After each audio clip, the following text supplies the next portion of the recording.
Welcome back to Spotlight. When it comes to the CFP, seeds 1 through 4 sitting pretty this week as they wait for their semifinal matchups. But the path for some to get there might be more difficult than others. Look no further than the 5 seed in Texas. Assuming they beat Clemson, they'll get the waiting Arizona State. As we heard Tom Fornelli discuss, that might be a tougher game than anticipated. But no path more challenging than that of Ohio State, who, if you remember, lost to Michigan in the regular season finale. That sealed their fate in terms of where they're at here in the CFP. Now they're staring at a potential showdown with the number 1 seed Oregon, the favorite, just ahead of Texas, and that's if they can beat number 7 Tennessee. Oh, by the way, check this out. Another layer to Ryan Day's nightmare. An alleged code was leaked for pre-sale tickets for Ohio State fans. The only problem is that Tennessee found out, and they have been buying out the tickets left and right. And according to SeatGeek, 42% of the tickets that have been resold for this game have gone to Tennessee residents. To take it a step further, teams are also reselling those tickets to Tennessee players. So it's certainly a lot to discuss, a lot more problems for Ryan Day. So let's bring in our Josh Pate to discuss all the things happening right now with Ohio State. Josh, just when you think it can't get any weirder for Ryan Day and you know he doesn't have enough problems on his plate, here we are potentially staring at a very rowdy environment at the Shoe. Mind you, we all know what happened against Michigan. First of all, how much kudos are we giving to Tennessee right now for pulling this off? And are you nervous for Ohio State? What do you think about this ticket gate? I think America does not fully understand these people. I live in Tennessee, Haley. I am parked in Nashville right now.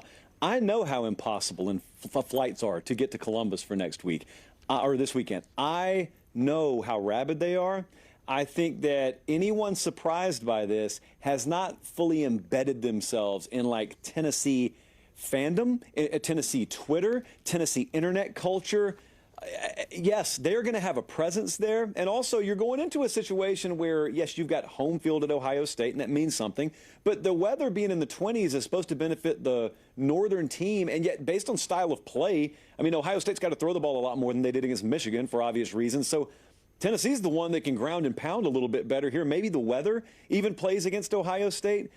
They're favored by a touchdown, and yet there's so much uneasiness up there. There's so much unrest. And then you hear all these whispers like, they've had the players-only meetings, Haley, so that rectifies everything. They've gotten their act together. Chip Kelly, the offensive coordinator, said a couple of days ago at his media availability, we've watched the Michigan game. We've identified the problems. Okay, here's the thing. Tennessee gets to try, too. Tennessee's got a pretty good team, too. So you're not playing against air. I'm nervous. Yes, as you can tell, I'm nervous for him. Yeah, the rabid fan from Ohio State Athletic Director Ross Bjork, he's right. They are rabid. We've literally watched those Tennessee fans throw multiple goalposts in the river. So he's right to be nervous. You're right to be nervous. And I think Will Howard may be a little bit nervous, too. When you think about just his arc with this Ohio State program, got a little banged up in that game against Michigan, didn't have his best game as well. How much pressure do you think he's feeling trying to continue to be the guy for Ryan Day?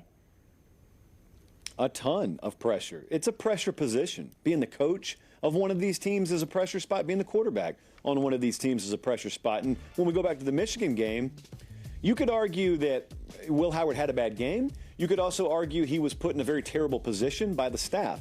I'd lean a little more towards the latter. So if I'm right, all that means is you remember in this game, you have Jeremiah Smith, you've got Carnell Tate, you got Emeka Egbuka, you've got to throw them the ball. That is very easily said, it's much harder executed, and there's going to come a time, probably as early as the first round here, where if Ohio State's going to win this thing, or if they're going to even make a run, whatever that means in college football, a quarterback's going to have to go win them a game. You never win a championship in this sport without quarterback eventually having to go and win you a game, and this kind of game profiles as that kind of game. And I don't think that Will Howard is incapable of that, but he's got to be put in proper position to do it.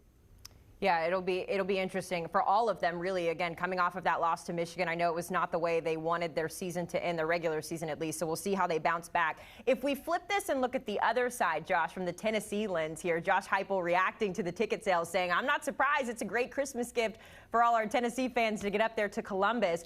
How are they feeling right now when you have all this conversation about Ohio State and their situation? But for Tennessee, where's their confidence level at in terms of getting this upset? They think if they play their ceiling game, then they'll win it all. They're right about that, by the way. Now, the problem is this is the same team that we've seen shut out in multiple first halves this year. This is the team that we saw go up 10-0 on the road at Georgia and then got outscored. I can't even remember the exact number, but they got housed the rest of the way. So it's been very hit or miss with them. But if their ceiling game were to happen, Haley, just think about this now. Tennessee at their best is a team that has the best tailback in the SEC. They've got a pretty good offensive line. They've got a quarterback that should be able to kill you over the top, especially if you draw the defense down against the run. They've got a very good and deep defensive front, a versatile pass rush. So they've got all the elements. They got a really good athletic profile, top 10 talent roster. They've got the pieces to where if it comes together for them, if they're the team that gets hot, they can go win it all.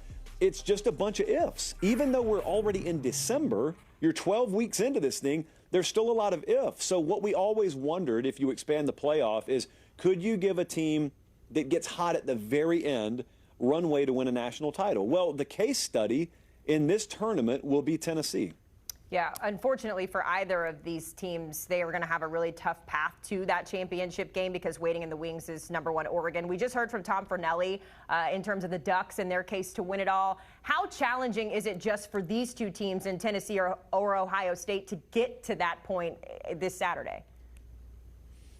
It's pretty insane. If you were to just map it out, if I could tell you this in August, I could tell you this at Thanksgiving. Anytime I told you this sentence, it would freak you out. You're going to make the playoff. Okay, that's good. If you're Tennessee, just for example, your path is going to be Ohio State, then Oregon, then Texas, then Georgia. That is 4 teams back to back to back to back that you've got to beat to win a title. And then you look down in, I guess we could call it the southern portion of the bracket, and you look at a Penn State. I know we're not talking about them, but comparatively, you're supposedly in a similar position to them. And yet they're drawing SMU, and then they're drawing Boise, and then they may get a hobbled Georgia, possibly. So it's crazy. They're going to fix it eventually, but that will not change the fact that these teams will look back on this year and say, it wasn't fixed when we were in it. Yeah, I'm just a little bit nervous, Josh, as you're talking. I'm watching, your muscles pop out of your shirt. It's going to be cold for you because you're going to be at this game, the 20-degree weather. So 2 questions for you. Number 1, I know you have a podcast going on tonight, so give us a preview there. And number 2, is the white shirt going to still make an appearance, even though it's going to be 20 degrees out there at the shoe? I made special mind to not brand this game as part of the whole new Saturday tour. Therefore, I don't have to act like I normally would if I were talking to you in week 6 or week 8. And what I'm trying to say to you, Haley, is I am that soft. And I do not like cold weather. And I'm every bit the rural Georgia kid that I sound like I am. So if you get a little look at me and I'm in a press box Saturday, I wouldn't be surprised by that. But I will say this. You mentioned the show tonight. We'll be doing it a little bit later on. I think there's a unique kind of pressure on Ryan Day in this game that I don't know that we've seen in quite a while. A guy that has winning percentages, the likes of which no other head coach in America has, but has just come off his 4th consecutive rivalry loss. And there is not the usual just fringe minority drumbeat. There is an audible drumbeat even from normally sane people that if he doesn't get the job done here, then it's time to move on. And you can think that's crazy, but you got to understand the culture of Ohio State. You got to understand how important that Michigan game is, and you got to understand how all in that program was on 2024. And if it ends with another loss to Michigan and a first-round exit in the postseason at home, I'm just telling you there's going to be some really, really strange conversation happen after that game. Gosh, it just is so hard for Ryan Day, but this is the position that he put himself into. I'm sending you warm weather from here in South Florida, Josh. As a fellow sissy when it comes to the cold, I am with you.